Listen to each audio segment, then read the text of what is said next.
With a super smooth 90Hz hole punch display, quad cameras, massive battery, 30-watt fast charging, and this killer blue gradient back, all for less than $200, this is the Realme 6, and it very well might just be the best phone that you can't buy. Today I'm running solo, which has given me plenty of time to check out the brand new range of Realme phones, one of which is trying to slide off the desk.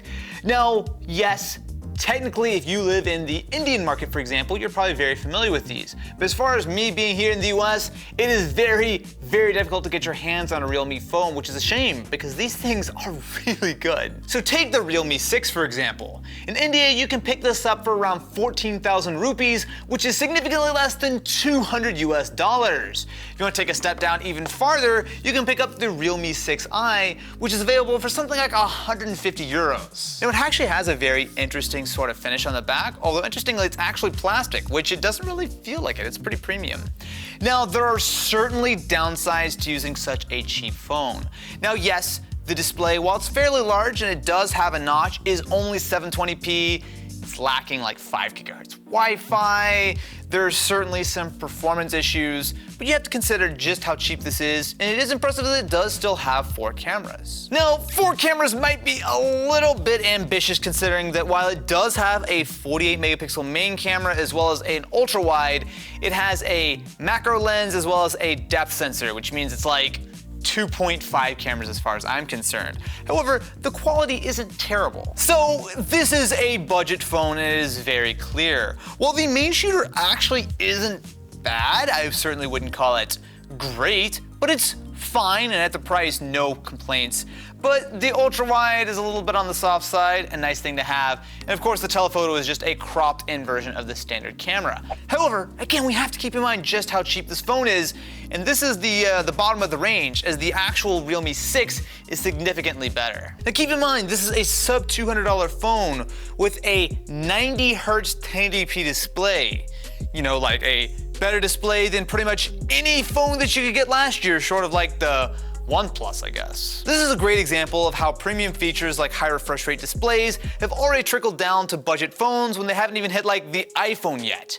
Now, yes, this is not a AMOLED display, it is still an LCD, but besides that, it has a hole punch, it is fairly vibrant, it gets decently bright, but importantly, it is incredibly smooth with that 90Hz refresh rate. Now, yes, you can set the phone to automatically switch between 60 and 90 to save battery life, but because it has reasonably mid-range specs and a giant 4300 mAh battery, I've just left it on 90Hz and it has been absolutely no problem. It is so nice to see this on such an affordable phone. And of course, we do have the hole punch front-facing camera, which is respectable. It might not be incredibly impressive, but when you flip around to the back, not only do we have an upgrade from the 6i with a 64 megapixel camera.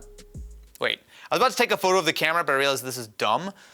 Let me take a photo of, I'll say it is a lot of megapixels. It might not be the sharpest thing in the universe, but you have to consider that this is a fairly affordable phone. So this is the slightly awkward part of the video in which I try to take a portrait selfie by myself, so. Oh, wait, what?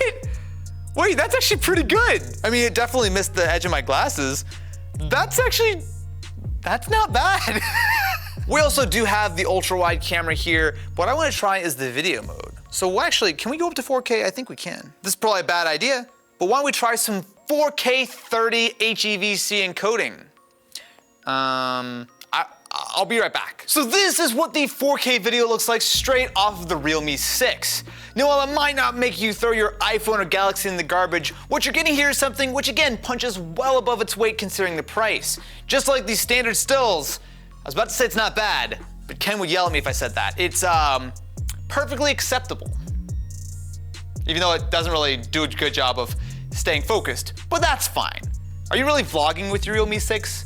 Probably not, although I guess technically you could. Inside, you're getting impressive specs too. So it is taking advantage of a mid-range MediaTek Helios G90T processor, but when you compare it to something like a Snapdragon 845 of 2 years ago, you're getting very, very equivalent performance. And keep in mind, this is again a phone which is really quite cheap. Honestly, a lot of the specs of this phone would absolutely have been cutting edge 1 to 2 years ago, and now you can get it for like, 14,000 rupees. I definitely had to look up how much 14,000 rupees are, but once I found out, I'm like, hey, this is not bad. I know it sounds like I really love this phone at this point, but there are even more features which are really impressive. So in the box, it comes with a 30-watt fast charger, which, similar to what you get with the Warp Charge on the OnePlus side, can charge this phone from 0 to 100 in less than an hour. It does have, well, okay, it has a very loud speaker, but it only has a single bottom firing speaker. However, it gets so loud that I mostly listen to it at like 60% volume. And surprise, surprise, it still has a headphone jack. It's a brave new world we live in, my friends. Although I'm not gonna lie, kinda nice to have the headphone jack back. For example, this is what the single speaker on my $1,400 Galaxy Z Flip sounds like. Hello and welcome, my friends, to Mystery Tech. And this is the Realme 6. Hello and welcome, my friends, to Mystery Tech. If, however, you've got a few extra rupees in your pocket, then you can pick up the Realme 6 Pro, which still comes in at only about 19 to 20,000 rupees, or just about $250. Now, not only does it have this very cool sort of textured back, but it takes a lot of what makes the Realme 6 a very impressive phone and adds to it with things like a telephoto camera, as well as, well, different specs. Not entirely upgraded specs, but different specs. Inside, you're getting a Snapdragon 720G, which obviously here in the West, Snapdragon is much more common. However, when you actually put it side by side in the benchmarks, it trades blows with the standard Realme 6 and actually falls behind in graphics. So that's really not enough of a reason for me to pick this phone up. Now, it has pretty much all the same features. So you do have the 30-watt fast charging and everything like that. But in addition to the telephoto camera around back, you also have a secondary selfie camera, which is an ultra wide angle. So I turn off beauty mode. Okay. So this is a standard selfie, and this is the ultra wide. This is actually a legitimately pretty nice feature. And of course, we do have the telephoto option, which is fine. The telephoto does do a reasonable job of getting you obviously a tighter shot, but the rest of the cameras are pretty much identical, which means that they're fine. They're just not really great, I guess. Now, yes, the Pro does have a very slightly larger 6.6 as opposed to 6.5-inch display. Realistically, it's the same resolution, same 90 Hz refresh rate. There's not a lot of difference between this and the standard Realme 6. However, there's one more phone which actually legitimately is a flagship, and that is the Realme X50 Pro 5G. Don't let the Realme name fool you. This is a proper flagship with the same Snapdragon A65 inside as you'll find in something like the Galaxy S20 Ultra. Not only does it also support 5G, but when you look at the performance, it's actually slightly better than the S20 thanks to the vapor chamber cooling inside. Also, can we just take a second and point out just how nice this back looks? It's got this sort of like burnt orange, which kind of turns red under some lights. It is incredibly cool looking, which is nice because all of these Realme phones actually do come with a clear case in the box. Normally I'm like, just throw a case on, who cares? But these backs, man, all four of these phones look legitimately really cool once you kind of get them in the reflections. I mean, that's just, it's a very different look, that's for sure. You also have an upgraded 90 Hz OLED panel as opposed to the IPS in the Realme 6 and the 6 Pro. And it does have an in-display fingerprint sensor as opposed to the side-mounted on those phones, although I kind of prefer the side-mounted because it's a little bit more reliable. But regardless, there's a lot to like here, especially considering that while yes, you give up the headphone jack, in exchange, you get a ridiculous 65-watt fast charging solution. Now sadly, my review unit actually didn't come with the charger in the box, but supposedly this phone can charge from 0 to 100 in just 35 minutes. So at this point, you might be forgiven for asking, what's the catch? I mean, these things seem too good to be true. Why exactly are they so cheap? While yes, you can import them, generally speaking, you will pay a fair bit extra, but even so, it might be worth it, right? Well, they're not perfect. The thing is, at 600 euros, the X50 Pro 5G, while cheaper than something like an S20 Plus or an S20 Ultra, does come with some downsides that those phones simply don't have. So first of all are the cameras. Now the camera setup is almost identical to what you'll find on the standard Realme 6 Pro, which is fine at that $250 price point, but at 600 euros, that starts to become just a little bit more of a bigger issue. Now beyond that, the build of Android that all of these phones ship with is Android 10, which is great to see right out of the box. Many phones don't even have it yet, but the downside is that it is taking advantage of Realme UI.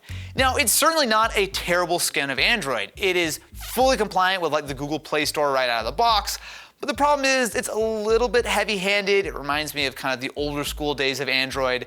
And the bigger issue is bloatware. So all of these phones have varying degrees of bloatware inside, and a lot of which you just simply can't get rid of short of doing something like rooting.